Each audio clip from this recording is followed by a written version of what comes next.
semuanya, perkenalkan nama saya Angelin Septinia Budiarjo dengan NIM 22102112200041. Nah, di dalam video kali ini saya akan membahas sebuah film dokumenter berjudul Dirty Photo 03 dan juga pandangan mahasiswa terkait bencana alam yang sedang terjadi saat ini di Aceh dan Sumatera. Nah, yang pertama, video pertama tentang Dirty Photo 03 ini adalah sebuah karya yang mencoba membuka mata kita tentang bagaimana kekuasaan, ekonomi, dan politik itu saling terhubung dalam sistem pemerintahan di Indonesia. Bukan hanya sekedar film yang berisi kritik, jadi Dirty Photo 03 ini adalah peringatan bahwa masa depan demokrasi kita itu ditentukan oleh bagaimana kita memahami kekuasaan hari ini. Nah, dalam video kali ini kita akan mengajak untuk melihat kembali isi dari filmnya, menghubungkannya dengan aspek hukum, aspek perpolitikan di Indonesia, dan juga menganalisis kemungkinan keadaan bangsa pada tahun 2045 mendatang. Selanjutnya kita masuk ke dalam isi filmnya. Jadi isi film dari Dirty Photo 03 ini itu menggambarkan bagaimana kekuasaan itu tidak hanya dimenangkan melalui kotak suara, tapi juga dipertahankan melalui 3 pilar yang utama. Apa aja sih 3 pilar yang utama itu? Nah, yang pertama, itu ada istilahnya otot. Yang mana otot ini merupakan militer, kepolisian, serta keamanan politik. Jadi di dalam film ini, itu menyoroti bagaimana struktur keamanan negara itu dapat diperluas kekuasaannya.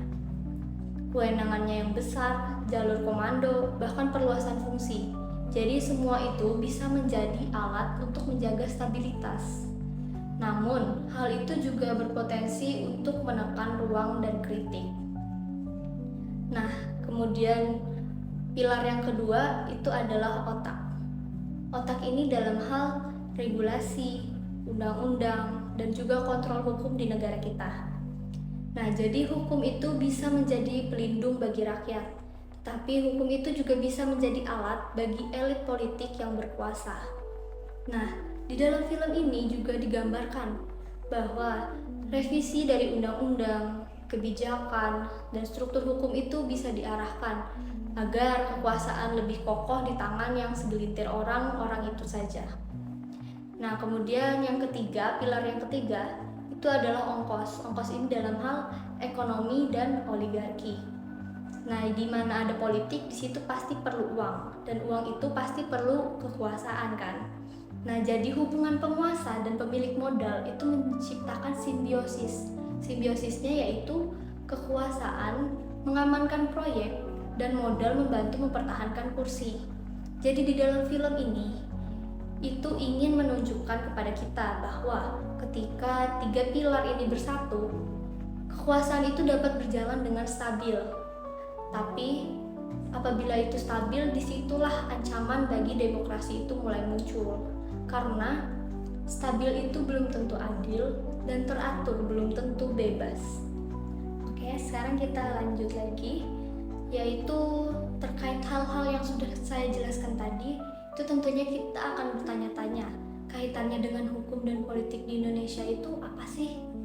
Nah, jadi di Indonesia itu hukum adalah fondasi dari negara tersendiri. Tetapi kenyataannya memperlihatkan bahwa hukum itu sering bergerak mengikuti arah dari politik. Jadi hukum itu dikendalikan oleh politik. Contohnya, yang pertama, undang-undang itu bisa direvisi untuk memperluas kewenangan dari lembaga tertentu saja. Jadi mereka bisa dengan sesuka hati untuk membuat undang-undang itu. Kemudian yang kedua, itu penegakan hukum dapat tegas ke rakyat kecil namun longgar ke elit. Karena apa tadi? Kekuasaan tadi akan menciptakan ruang bagi mereka yang elit itu untuk eksis di dunia hukum. Nah, yang ketiga, politik transaksional terjadi bukan hanya saat pilkada, namun dalam tiap kebijakan besar. Jadi apabila hukum itu tunduk kepada kekuasaan, maka rakyat itu hanya akan menjadi penonton. Kenapa begitu? Karena apabila politik menjadi panggung bagi elit, demokrasi itu hanyalah sebuah nama. Demokrasi itu bukan praktik. Jadi demokrasi itu akan hancur dengan sendirinya dan kehilangan eksistensinya, dan hanya akan meninggalkan namanya saja. Kemudian dari film Dirty Vote 203 ini itu hadir sebagai wake up call. Jadi bagi kita, film ini tidak meminta kita untuk membenci pemerintahan kita, tapi mereka mengajak kita untuk kritis pada mekanisme kekuasaan. Karena apapun yang terjadi, kita tetap tinggal di negara Indonesia dan kita harus peduli terhadap pemerintahan dan juga politiknya. Selanjutnya, setelah kita memahami keseluruhan dari isi film Dirty Vote 203 itu, maka kita pastinya akan bertanya-tanya, bagaimana analisis kita untuk Indonesia ini dalam 20 tahun ke depan, yaitu tepat pada Indonesia 2045. Apabila pola kekuasaan yang saat ini terus berlanjut, apabila hukum di negara kita itu tetap lentur di tangan para elit, apabila politik itu tetap dikuasai oleh modal yang besar, maka ruang kritik itu akan terus menyempit. Dan pada 2045 nantinya, kemungkinan saja kita itu akan menghadapi berbagai hal, baik itu dampak negatif ataupun dampak positifnya. Nah, kita bahas dari yang dampak negatifnya terlebih dahulu, yaitu adanya demokrasi prosedural. Demokrasi prosedural itu apa sih? Demokrasi prosedural artinya itu hanya akan ada pemilu, tetapi tanpa ada pilihan yang nyata. Jadi itu sudah disetting dengan sedemikian rupa sehingga ada pemilu. Namun nyatanya itu ya begitulah. Kemudian yang kedua, kesempatan untuk ekonomi itu akan semakin sempit untuk rakyat kita, tetapi akan semakin luas bagi para oligarki. Nah, di mana rakyat-rakyat kecil yang miskin itu akan menjadi semakin miskin dan yang kaya itu akan menjadi semakin kaya. Kemudian yang ketiga, itu hukum bisa menjadi tameng bagi para penguasa, bukan pelindung keadilan. Jadi hukum itu cuma brandingannya saja, tapi mereka tetap pro kepada para penguasa, tidak melindungi keadilan rakyatnya. Nah, kemudian yang keempat, generasi muda itu akan kehilangan ruang untuk berpikir kritis, karena mereka akan semakin malas untuk mengurus politik kita, karena politik kita itu tidak ada perubahan, hanya segitu-segitu saja. Kemudian yang kelima, itu pemimpin akan bergantian, tetapi sistem akan tetap dikuasai oleh lingkaran yang sama. Jadi pemimpin itu akan berganti-berganti, tapi orang-orangnya itu memiliki sifat dan kepribadian yang sama. Bahkan mungkin itu sudah diatur dengan sedemikian rupa sehingga mereka akan menjalankan pemerintahan dan politik itu sama seperti sebelum-sebelumnya. Nah, melalui dampak negatif yang sudah saya jelaskan tadi, maka apabila kita tinjau, negara kita itu bisa maju secara infrastruktur, tetapi mundur dalam demokrasi. Jadi infrastrukturnya akan semakin maju, tapi demokrasinya akan semakin mengalami kemunduran. Nah, kemudian pertumbuhan ekonomi itu bisa meningkat, tetapi kesenjangan itu pun ikut melebar, karena ya tadi, yang miskin semakin miskin dan yang kaya akan semakin kaya. Namun masa depan kita itu tidak hanya satu arah seperti itu saja. Apabila kita bergerak, mungkin saja kita dapat memiliki masa depan yang positif, tidak hanya negatif seperti yang sudah saya jelaskan tadi. Nah, maka dari itu kita itu sebagai anak muda harus bergerak, yang mana di dalam tahun 2045 itu bisa menjadi titik emas apabila generasi kita itu sadar dan ingin mengambil peran. Jadi sebagai anak muda kita itu tetap harus bergerak, tidak hanya mereka-mereka yang sudah senior saja. Apabila kita bergerak, maka kita itu akan memiliki harapan. Yang pertama, reformasi hukum kita bisa menjadi transparan. Yang kedua, pendidikan politik itu diadakan sejak dini. Yang ketiga, media itu akan semakin kritis, rakyat berani bersuara. Jadi tidak hanya orang-orang yang itu-itu saja yang didengar, rakyat kecil pun bisa bersuara dan bisa didengar. Kemudian yang keempat, partisipasi pemuda di dalam politik bukan hanya penonton, tetapi sebagai pelaku. Jadi bangsa itu tidak dibentuk oleh elit saja, tapi kita sebagai mahasiswa, sebagai anak-anak muda itu bisa juga untuk memajukan politik kita. Nah, bangsa itu lahir dari warganya, ya dari kita. Jadi kita itu sebagai anak muda tetap harus melindungi pemerintahan kita, politik kita. Kita tidak boleh mau kalah dengan para elit yang hanya mengendalikan pemerintahan dan politik kita itu saja. Jadi kita harus cepat bergerak agar kita bisa menemukan perubahan yang positif, bukan malah mengarah kepada masa depan yang negatif. Oke. Kemudian setelah hal-hal yang sudah saya sampaikan sebelumnya, saya ingin memberi saran dan harapan saya sebagai generasi pembentuk bangsa. Yang mana sebagai anak muda, kita itu bukan hanya pewaris dari Indonesia itu sendiri, tapi kita adalah pencipta bab berikutnya. Jadi selanjutnya kita yang akan menjadi pelaku bagi bangsa Indonesia ini. Nah, apa saja sih yang bisa kita lakukan? Yang pertama, kita itu harus melek hukum dan politik.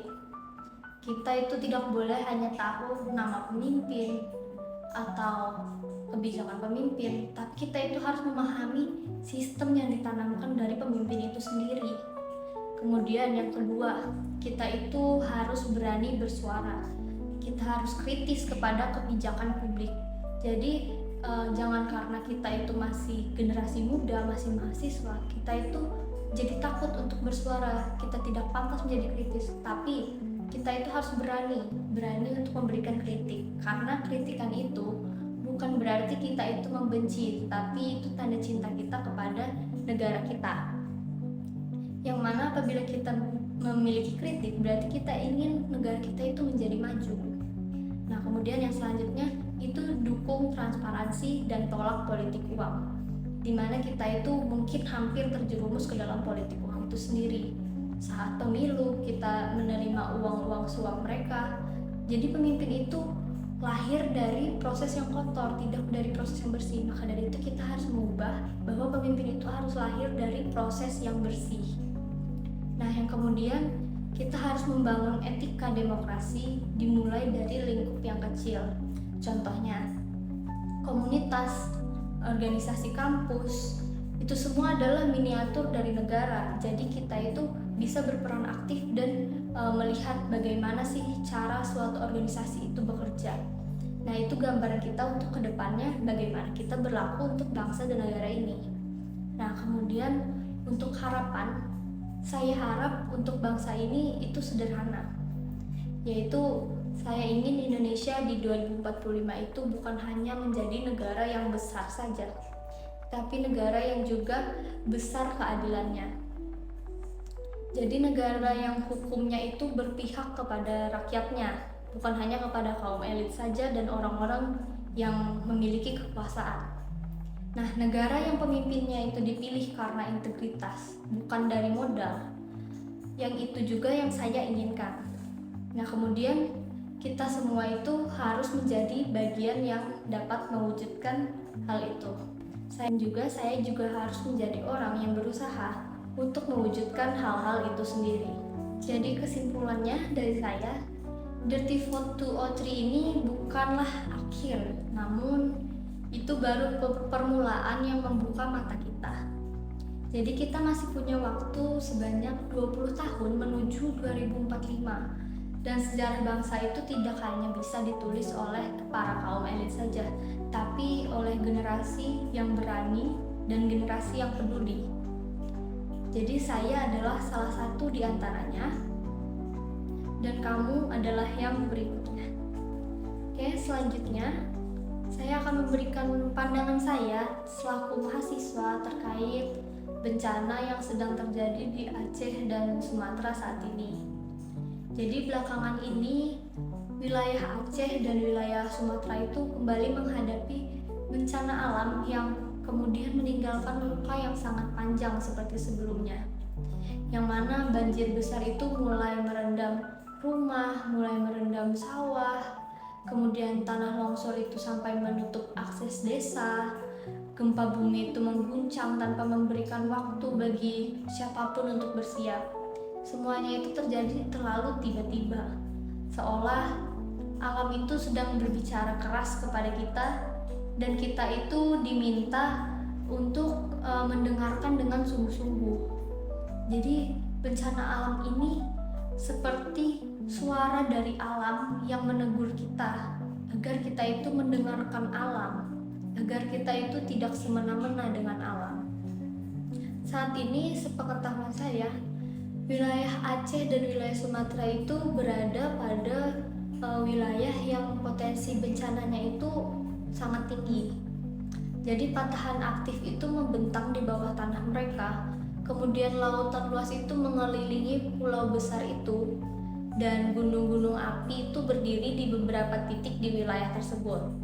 Jadi apabila kita tinjau secara geologis, maka risiko itu nyata dan ilmiah. Gempa bumi, tsunami itu mungkin tidak bisa kita cegah, karena itu bagian dari dinamika yang terjadi di bumi ini. Namun kemudian pertanyaan-pertanyaan itu muncul. Pertanyaan seperti, apakah seluruh bencana ini murni dari gerakan alam? Atau apakah bencana ini terjadi karena ada tangan manusia yang ikut mempercepat datangnya malapetaka ini? Jadi pertanyaan-pertanyaan seperti itu terus bermunculan dan kita menjadi bingung. Kemudian sebagai mahasiswa, saya itu melihat bahwa alam ini memang memiliki siklus dan hukumnya sendiri, karena tentunya kita tidak bisa mengontrol alam. Namun banyak sekali bencana-bencana yang terjadi di Indonesia ini sekarang itu bukan karena semata-mata alam yang berubah, tetapi karena ada campur tangan manusia yang mengubah alam ini terlalu jauh. Jadi itu tidak murni hanya karena alam saja, tapi mungkin karena manusia itu juga turut campur dalam mengubah alam terlalu jauh, seperti adanya penebangan liar, adanya pemrosotan hutan, adanya tebang pilih, seperti itu ya. Hutan yang dulunya menjadi penahan air kini sudah habis ditebang, karena yang tadi itu gunung dan bukit yang dulunya sudah hijau kini itu menjadi seperti luka yang terbuka. Mereka dikeruk atas nama ekonomi. Karena ekonomi mereka harus seperti itu, karena ekonomi mereka memang harus seperti itu. Kemudian sungai-sungai yang mestinya mengalir jernih kini membawa lumpur karena tanahnya itu hilang akarnya untuk menahan. Jadi sungai-sungai itu sudah tidak sejernih dulu. Kemudian ketika hujan deras turun, air itu tidak lagi meresap ke dalam tanah, tetapi semua air itu tumpah, mengalir deras dan menghantam permukiman. Lalu kita malah menyebutnya bencana. Padahal sebagian dari itu jujur saja adalah konsekuensi. Kenapa saya sebut konsekuensi? Karena manusia itu kemudian menjadi congkak karena mereka itu merasa mampu untuk mengendalikan alam itu sendiri. Padahal tanpa pohon, tanpa sungai, tanpa tanah, kita itu hanyalah tamu yang hidup di atas lapisan bumi yang rapuh ini. Jadi anggapannya kita itu hanya menumpang di bumi ini. Tapi malah ketika manusia itu merusak, alam itu tidak marah, tapi alam itu menyesuaikan dirinya, menyeimbangkan dirinya, dan keseimbangan itulah yang kadang kita rasakan malah sebagai bencana. Padahal sebagian besar dari hal itu juga karena campur tangan manusia yang congkak, manusia yang merasa alam ini dalam kendalinya. Maka dari itu, ketika melihat wilayah Aceh dan wilayah Sumatera hari ini, itu membuat saya berpikir kembali bahwa bencana itu mungkin bukan hanya tragedi, tetapi juga sebagai peringatan moral bagi manusia. Pembangunan ekonomi kita tidak boleh membutakan mata kita. Pertumbuhan kita juga tidak boleh mengorbankan daya dukung dari lingkungan dan alam itu sendiri. Kemudian infrastruktur kita mungkin bisa dibangun ulang, tapi hutan yang kita hilangkan itu tidak akan kembali secepat kita membangun infrastruktur kita. Jadi sebagai mahasiswa, saya itu merasa punya tanggung jawab untuk berbicara. berbicara bukan untuk menyalahkan salah satu pihak, tetapi saya berbicara untuk mengingatkan bahwa masa depan kita itu masih dipertaruhkan. Kemudian karena itu kita itu harus memulai yang pertama, menempatkan lingkungan itu sebagai prioritas di dalam kebijakan publik kita. Kemudian yang kedua, kita harus memperketat pengawasan terhadap pembalakan hutan dan pertambangan yang ada.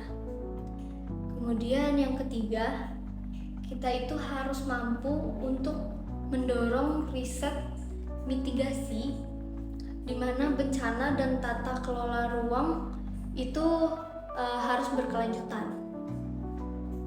Kemudian selanjutnya kita harus mengedukasi masyarakat sekitar bahwa lingkungan itu bukanlah alat, tetapi lingkungan itu adalah sistem yang hidup dan kita harus menjaga sistem itu. Apabila hari ini kita membiarkan alam kita rusak, maka besok mungkin kitalah yang akan menjadi korbannya sendiri. Mungkin bukan kita yang pertama merasakannya, tapi anak-anak kita kelak yang akan mewarisi bumi yang lebih panas, yang lebih rentan dan lebih rapuh ke depannya. Saya ingin melihat wilayah Aceh dan Sumatera itu tetap hijau seperti dulu. Saya juga ingin melihat sungai-sungai itu mengalir tanpa membawa lumpur dari bukit yang sudah gundul. Kemudian saya juga ingin bencana itu bukan lagi menjadi headline harian di berita-berita kita, tetapi menjadi pelajaran yang membuat kita itu mau berubah. Dan di titik ini saya percaya bahwa generasi muda termasuk saya itu memiliki peran untuk menentukan masa depan dari lingkungan di Indonesia ini. Kita bisa memilih untuk diam atau kita memilih untuk bergerak. Kita bisa jadi penonton atau menjadi penjaga bumi kita itu sendiri. Jadi kalian pilih yang mana? Kalau saya itu pilih yang kedua, karena kalau bukan kita yang menjaga tanah ini, siapa lagi yang akan melakukannya untuk kita? Baik, jadi itu tadi seluruh video saya yang mana berkaitan dengan isi film dan analisis film Dirty Photo 03 serta pandangan saya sebagai mahasiswa terkait bencana yang sekarang ini terjadi di wilayah Aceh dan di wilayah Sumatera. Oke, terima kasih untuk teman-teman semua yang sudah menonton sampai akhir video ini. Mungkin masih banyak kekurangan dalam video saya, mungkin ada kesalahan kata atau penuturan kalimat. Mungkin bisa dimaklumi. Terima kasih.